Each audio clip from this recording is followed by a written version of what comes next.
Amados, que el Señor les bendiga en esta hermosa mañana del Señor. Hoy domingo 14 de febrero del 2021. Y estamos aquí en esta mañana para dar inicio a nuestra clase bíblica de adultos de la Iglesia Cristiana Tesalónica en Vega Alta. Y seguimos con el estudio de nuestra unidad número 4 del Evangelio de Marcos. Y en esta ocasión estaremos estudiando la lección número 24 que lleva como título Jesús enseña sobre el fin de los tiempos. El pasaje bíblico que estaremos analizando y estudiando en esta mañana se encuentra en el capítulo 13 de este evangelio, los versos del 1 al 37. La verdad central nos dice de la siguiente manera: debemos estar preparados para el regreso de Cristo. No es cuestión de prepararnos, es que tenemos que estar preparados. Y estar preparados nos habla de que ya estamos establecidos, que tenemos que estar listos, que tenemos que ser oportunos y apropiados. Amén. El versículo clave, interesante por demás, importante. Mirad, Jesús hablando, velad y orad, porque no sabéis cuándo será el tiempo. Marcos 13:33. Y antes de seguir adelante con el estudio completo de esta clase tan preciosa e importante, vital para los tiempos que estamos viviendo, oremos al Padre Celestial. Padre, en el nombre de Jesús, estamos delante de tu presencia y te damos gracias, Señor, por la oportunidad de llegar con esta clase bíblica, Señor, a cada uno de mis hermanos y hermanas, Señor, a todo aquel que se conecta para así, Señor, escuchar y aprender de tu palabra. Que esta palabra corra y sea glorificada en cada corazón y cada vida. Ayúdanos para que estemos vigilantes, atentos, preparados para tu venida. En el nombre de Jesús, amén y amén. Gloria al Señor. Objetivos de la clase son dos. Darnos cuenta de la importancia de estar atentos y preparados, esperando la venida de Cristo. Gloria al Señor.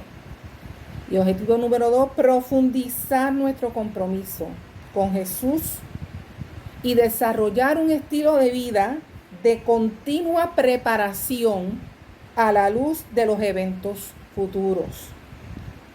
No podemos tener un compromiso superficial, no podemos tener un compromiso con el Señor un día sí, un día no, una época sí, una época no. Tenemos que estar en continua preparación ante los eventos que estamos viendo ya, que son señales, y a los que están por llegar. Por lo tanto, la palabra clave de la lección bíblica es velad. Y cuando miramos esta palabra, vemos que es una de las advertencias más importantes que aparecen en los evangelios. Y esta advertencia es un mandato, ¿verdad? Mandato del Señor. Pero, ¿qué significa velar? Las palabras que traducidas al español significan velar, significan básicamente vigilar. Significa mantenerse despierto. Significa ser prudente, estar atento o alerta, estar listo o preparado, y significa también ser cauteloso. Importante. Encontré que la palabra velad aparece unas 4 veces en los últimos versículos de este capítulo 13. La importancia, Jesús hablando a los discípulos en el Monte de los Olivos, dio énfasis a esta palabra. Velad y orad, en el versículo 33, que es el versículo clave. Al portero mandó que velase, versículo 34. El versículo 35 dice: velad Pues porque no sabéis cuándo vendrá el Señor de la casa. Y el versículo 37, que es el último versículo del capítulo, termina diciendo: a todos lo digo, velad. Oh, qué impactante palabra del Señor Jesús. A ti y a mí nos dice el Señor en esta mañana: velad. Estar listos, estar apercibidos, estar despiertos, estar preparados. Gloria al Señor. Bien, comencemos con el bosquejo de la clase. Y no podemos leer los 37 versículos, pero vamos a tratar de leer, ¿verdad? Más o menos algunos de ellos. El bosquejo de la clase comienza con este tema: no sean engañados. Los versículos del 1 al 11. Y así vamos a darle lectura a estos versículos, ¿verdad?, tan importantes aquí en la palabra del Señor, en el Evangelio de Marcos, capítulo 13. Vamos a leer algunos de ellos. Saliendo Jesús del templo, le dijo uno de sus discípulos: Maestro, mira qué piedras y qué edificios. Jesús respondiendo, le dijo: ¿Ves estos grandes edificios? No quedará piedra sobre piedra que no sea derribada. Y se sentó en el monte de los olivos frente al templo. Y Pedro, Jacobo y Juan y Andrés le preguntaron aparte: dinos, ¿cuándo serán estas cosas? ¿Y qué señal habrá cuando éstas hayan de cumplirse? Jesús respondiendo les comenzó a decir: mirad que nadie os engañe, porque vendrán muchos en mi nombre diciendo: yo soy el Cristo, y engañarán a muchos.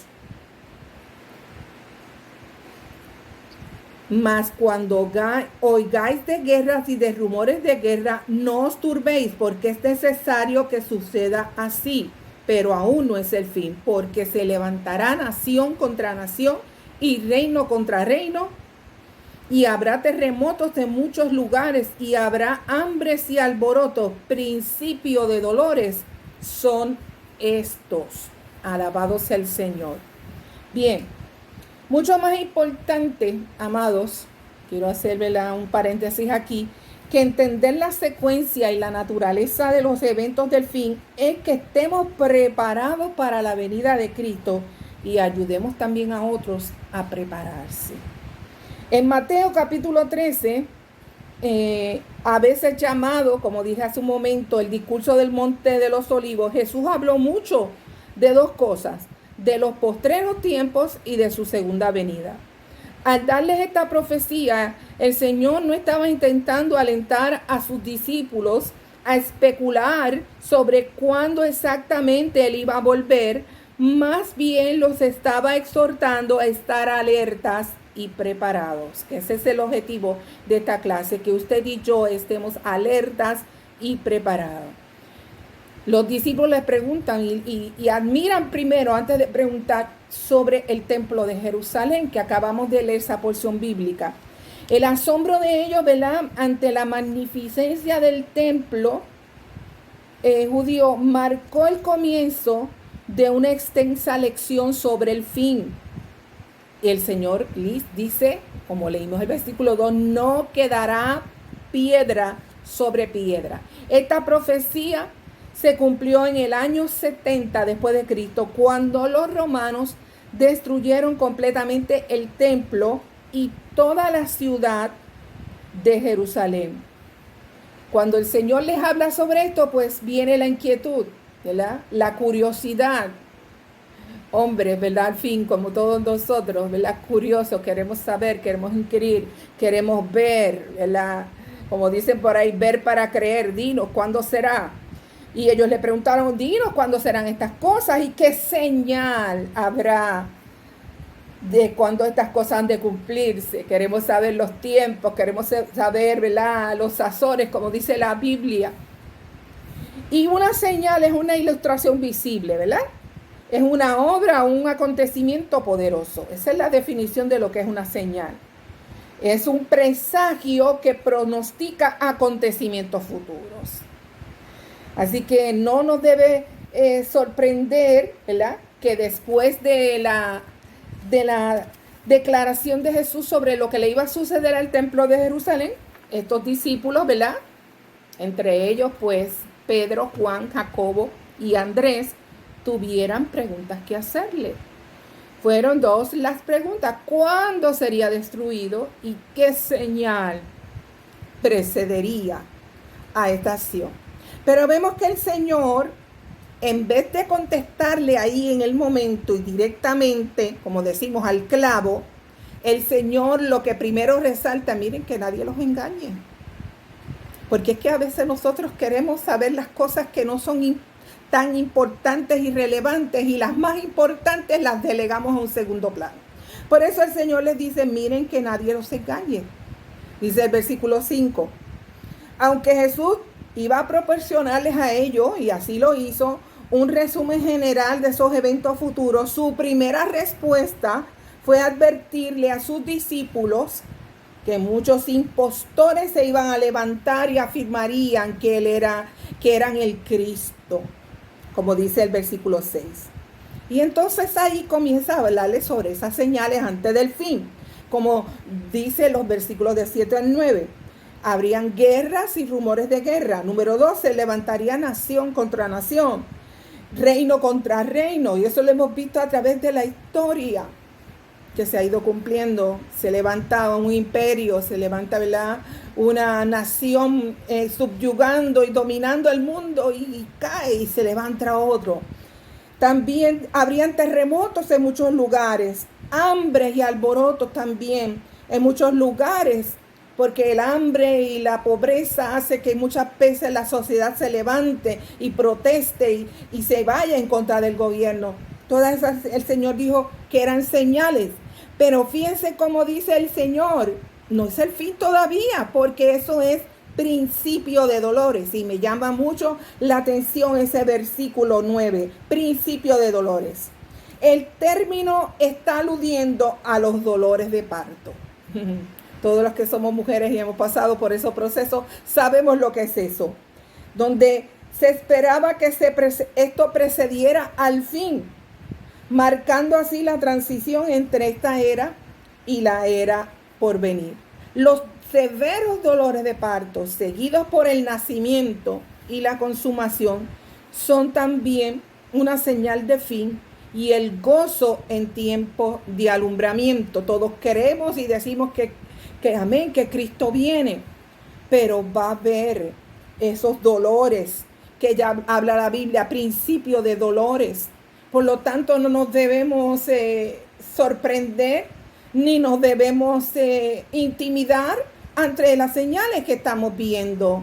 Y Mateo también habla sobre pestes, que es lo que llama la ciencia hoy en día, ¿verdad?, la pandemia, y en lo que estamos viviendo, y que también en el 1918 también se conoció como la gripe española.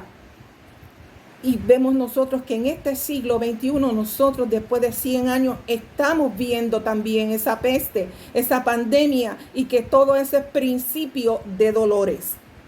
Amados, por lo tanto, no debemos temer a lo que está sucediendo, porque también Jesús habló a los discípulos sobre la persecución. Dice el versículo 11: no os preocupéis por lo que habéis de decir, porque no sois vosotros los que habláis, sino el Espíritu Santo. Estoy acortando el versículo. Por lo tanto, también debemos ver que esa es una de las señales. La persecución de la iglesia del Señor comenzó inmediatamente después que Jesús ascendió a los cielos, envió al Consolador, los discípulos predicaron y empezaron a ser perseguidos. Y gracias a esa persecución se esparcieron, y con ellos se esparció el anuncio de las nuevas de salvación a todo el mundo. Pero hoy en día esa persecución está latente. Usted y yo aquí en el Puerto Rico del siglo XXI no sabemos lo que es una persecución directa, pero sí hay muchas naciones y hay muchos pueblos que están siendo perseguidos, están siendo torturados, están siendo martirizados por la causa del Evangelio. Dice el Señor que el mismo Espíritu Santo mostrará defensa por nosotros, dice ese versículo 11. Por lo tanto, nosotros no debemos temer. Nosotros no tenemos una persecución directa, como acabo de decir, pero muchas veces se nos va a pedir, se nos pide, ¿verdad?, que demos cuenta de a quién hemos creído. Y por lo tanto muchas veces esa persecución la vemos más indirecta, pero está ahí, está latente. Pero la palabra me dice, hoy no tengas temor, porque el Espíritu Santo que mora en ti y que mora en mí va a ayudarnos en ese momento en que tenemos que levantar defensa del Evangelio. Amén. Y el Espíritu Santo hablará por nosotros. Qué maravilloso. Ese mismo Espíritu Santo que está en la iglesia, que mora y vive en cada uno de nosotros, que el cual estudiamos su palabra y nos preparamos por medio del estudio de la palabra. Porque eso no quiere decir, como a veces muchos dicen, y hago aquí un paréntesis también, que abre tu boca que yo la llenaré. Oiga, mi hermano, tenemos que tener cuidado también cuando utilizamos ciertos versículos de la Biblia, porque verdaderamente la palabra nos habla de escudriñar las escrituras, de prepararnos, y que hay dones que el Señor ha repartido a la iglesia por medio del Espíritu Santo. Ahora bien, llegan momentos difíciles, que es la persecución, donde el Señor te dice, no temas, porque el Espíritu Santo mora en ti, vive en ti y dará defensa por ti. A su nombre, gloria. Vamos a la segunda parte de la clase, reconocer las señales del regreso de Cristo. Ya el Señor entra aquí a hablar de las señales, lo que los discípulos querían saber. Los versos del 12 al 31. Bien, vamos a leer algunos de esos versículos. Vamos a leer los versículos del 18 al 20, porque no podemos leerlos todos. Capítulo 13, voy a leer yo los versos del 18 al 20. Orad, pues, que vuestra huida no sea en invierno, porque aquellos días serán de tribulación, cual nunca ha habido desde el principio de la creación que Dios creó hasta este tiempo, ni la habrá. Y si el Señor no hubiera cortado esos días, nadie sería salvo. Mas por causa de los escogidos que Él escogió, acortó aquellos días. Oh, gloria al nombre del Señor. Nos dice el versículo 13, la primera parte, y seréis aborrecidos por todo por causa de mi nombre. Bien. Así que es importante ver que nosotros estaremos viendo la tribulación. Y no estoy hablando de la gran tribulación, estoy hablando de tribulaciones. Pedro mismo recalca en su epístola que es necesario que a través de muchas tribulaciones entremos al reino de los cielos. Por lo tanto, Jesús está hablando aquí de tribulaciones, y está hablando de tribulaciones para el pueblo del Señor.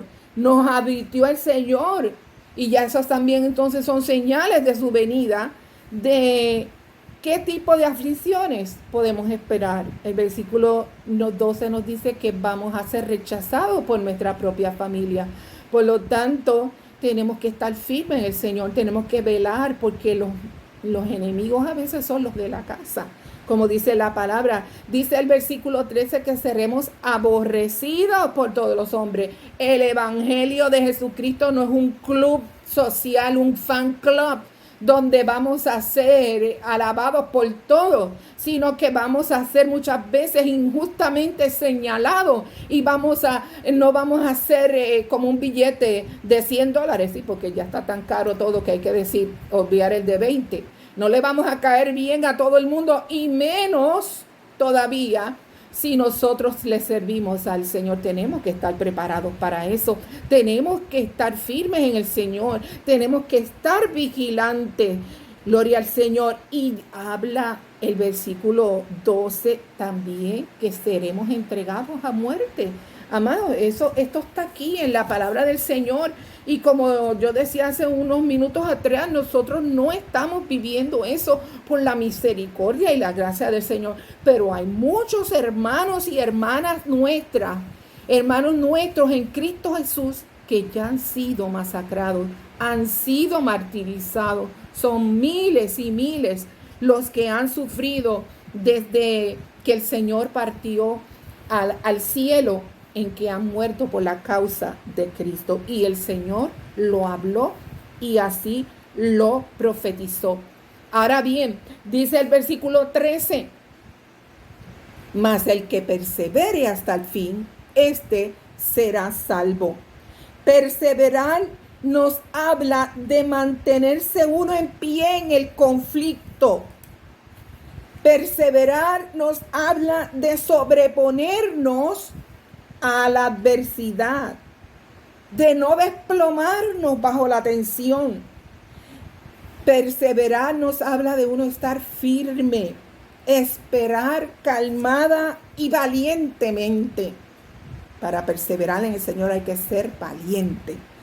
No es una pasiva resignación, pues, ¿qué se va a hacer? Pues, ¿qué voy a hacer? No es una mera resignación a la suerte o ni una mera paciencia, sino es una resistencia activa y enérgica a la derrota, lo que permite entonces una calmada y valiente perseverancia. Eso significa perseverar.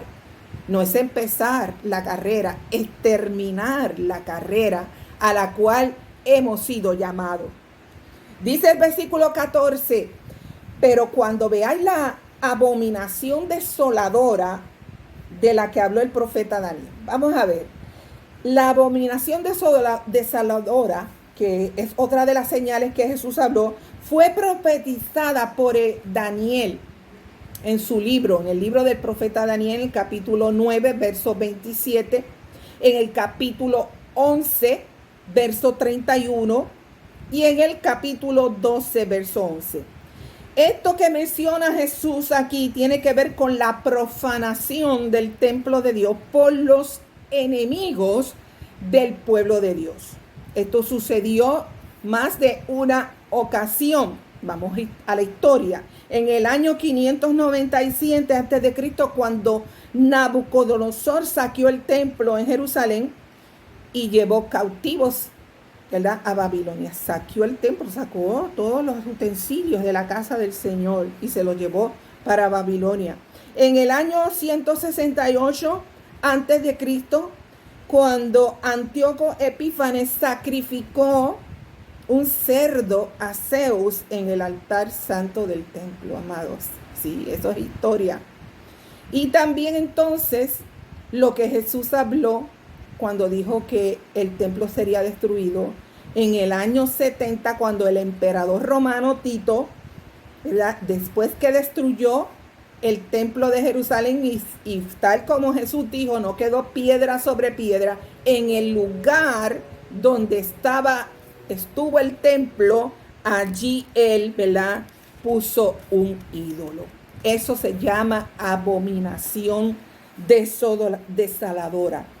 Este acontecimiento presagia las condiciones asociadas al retorno de Cristo, de manera que la profecía espera su consumación última de forma no especificada en las Escrituras. Acordémonos, y hago un paréntesis aquí, que ya Israel está preparado para la construcción del tercer templo. Bien, el que tiene oídos para oír, oiga. Otros aspectos y datos de estos días finales, de los tiempos del fin. Dice que hay un ay para las que estén encinta y para las que críen en aquellos días. Verso 17. El verso 19 dice que serán días de tribulación cual nunca ha habido desde la creación del mundo. No se va a comparar ni con el diluvio universal. En los días de Noé no se va a comparar ni con la destrucción de Sodoma y Gomorra. Días de tribulación cual nunca ha habido. Y también nos dice el versículo 20 que estos días serán acortados. Y dice el Señor que si esos días no hubieran sido acortados, nadie sería salvo. Pero por causa de los escogidos, por causa de usted y por causa mía, que hemos sido llamados, que hemos sido escogidos por Dios, estos días serán acortados. Eso es lo que estamos viviendo. Usted amanece y ya cuando mira, pero si ya son las 5 de la tarde, las 6, no me dio el día para nada. Así que es importante velar, estar preparados. Vuelve el Señor a advertirle a los discípulos sobre los falsos cristos y los falsos profetas en los versículos del 21 al 23. Y miren cómo dice el versículo 22, que ellos se levantarán para engañar. La última parte del versículo 22 dice, si fuese posible, aún a los escogidos. Por eso, amados, es que usted y yo tenemos que estar firmes. Por eso es que tenemos que conocer la Escritura. Y al decir conocer la Escritura, escudriñarlas, leerlas, profundizar en ellas. Pedirle al Señor que nos abra los ojos de nuestro entendimiento para que no seamos como las olas del mar, llevadas por cualquier viento de doctrina. Tenemos que estar firmes y saber en quién hemos creído. Alabado sea el Señor. Vamos a ver los versos del 24 al 31. Seguimos aquí, estamos capítulo 13, versos del 24 al 31. Vamos a leer algunos. Pero en aquellos días, después de aquella tribulación, el sol se oscurecerá y la luna no dará su resplandor y las estrellas caerán del cielo y las potencias que están en los cielos serán conmovidas. Entonces vendrán al Hijo del Hombre, que vendrá en las nubes con gran poder y gloria. Aleluya. Y entonces enviará a sus ángeles y juntará a sus escogidos de los cuatro vientos, desde el extremo de la tierra hasta el extremo del cielo. Qué maravilloso, Señor. El próximo evento que está Jesús describiendo aquí tiene que ver, ¿verdad?, con la naturaleza. Describió el oscurecimiento del sol y la luna, junto con las estrellas que caen de la tierra. Estas imágenes proféticas representan el juicio de Dios, ya señaladas por dos profetas, por el profeta Isaías y por el profeta Ezequiel. Isaías, vemos a profecías en el capítulo 24, versos del 21 al 23, y también en Ezequiel, capítulo 32, versos del 7 al 8.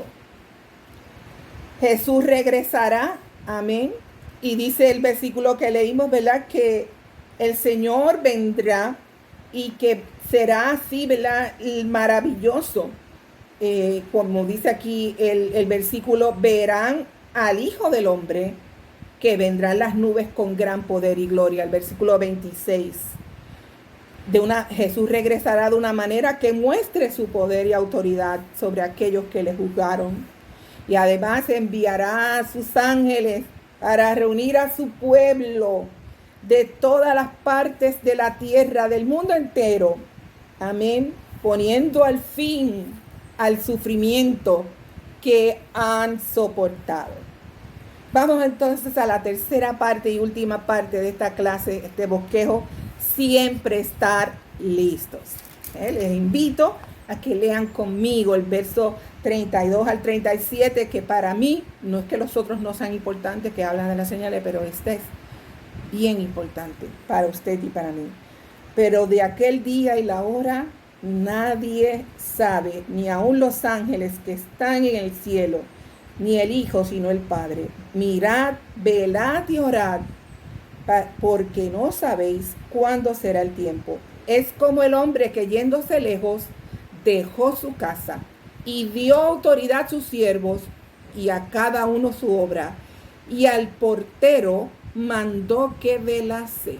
Velad, pues, porque no sabéis cuándo vendrá el Señor de la casa, si al anochecer, o a la medianoche, o al canto del gallo, o a la mañana, para que cuando venga, de repente nos halle durmiendo. Y lo que a vosotros digo, a todos lo digo, velad. Amado, este versículo me estremece, porque se lo dijo a los discípulos y dice el Señor, a todos los digo, y eso todo lo incluye a usted y me incluye a mí. Velad. Alabado sea el Señor. Así que vemos que ese versículo 33, que es el versículo clave, nos dice el Señor, no sabéis cuándo será el tiempo, hay que velar. La Nueva Traducción Viviente me dice sobre este versículo, lo quiero traer más simplificado. Y ya que ustedes tampoco saben cuándo llegará ese tiempo, manténganse en guardia, estén alerta. Alerta, pueblo del Señor. Amén. Así que es importante esto que estamos trayendo.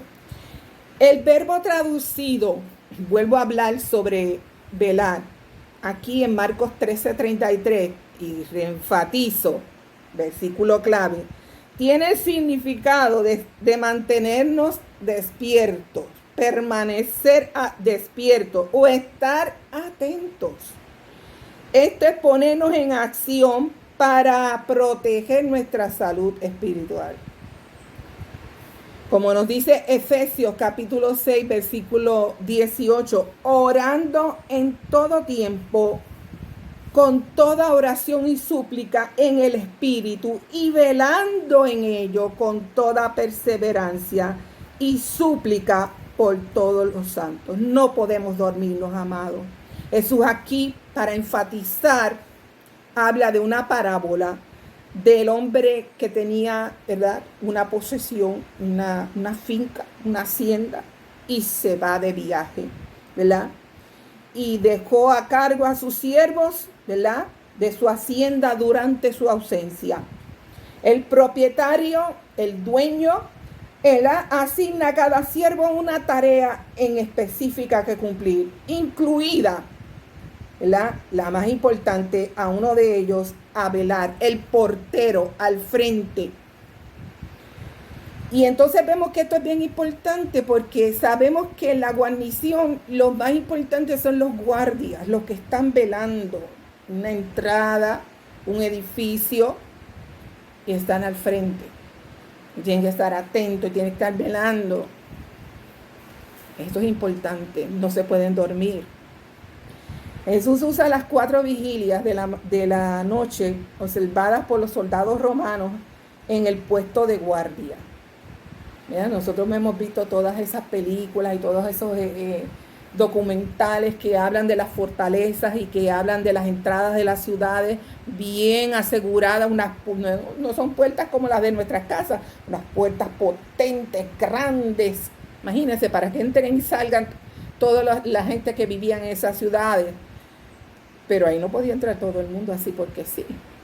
Tenía que identificarse para poder entrar, y había guardias, centinelas velando. Y en esa parte alta de esas guarniciones también habían soldados que tenían diferentes turnos. Por lo tanto, ellos tenían que estar vigilantes para que no viniera nadie a hacer daño. Por eso también el Señor nos dice que tenemos que estar vigilantes para que cuando venga el Señor, que no sabemos el tiempo quiere decir la hora exacta y el día exacto, no nos halle durmiendo. Así como un centinela no quería la vergüenza o quizás hasta el castigo de ser sorprendido durmiendo cuando se le asigna la guardia, ningún creyente querrá estar desprevenido sin cumplir el mandato de velar y esperar el regreso del Señor. Fíjense que decimos el mandato. No es si usted quiere, si usted puede, si usted lo siente. No, es un mandato del Señor. Velad y orad. Gloria al Señor. Vemos entonces que Jesús concluye esta enseñanza en el Monte de los Olivos con estos discípulos diciendo: y lo que a vosotros digo, a todos lo digo, velad. La traducción Dios habla hoy dice: lo que les digo a ustedes, se los digo a todos, manténganse despiertos. Aleluya. Es como el refrán pueblerino: camarón que se duerme se lo lleva a la corriente. No nos durmamos, hermanos. Estemos despiertos espiritualmente hablando, porque Cristo viene pronto. Me recuerdo para los años 70 de un clérigo que escribió un libro que se hizo famoso, Mi iglesia duerme. Iglesia, no es tiempo de dormir espiritualmente hablando. Iglesia, es tiempo de estar despierto, tiempo de estar alerta, tiempos malos y difíciles que no van a ser más suaves, sino que van a ser más duros. Y el que persevere, dice Jesús, hasta el fin, este será salvo. Dios te bendiga.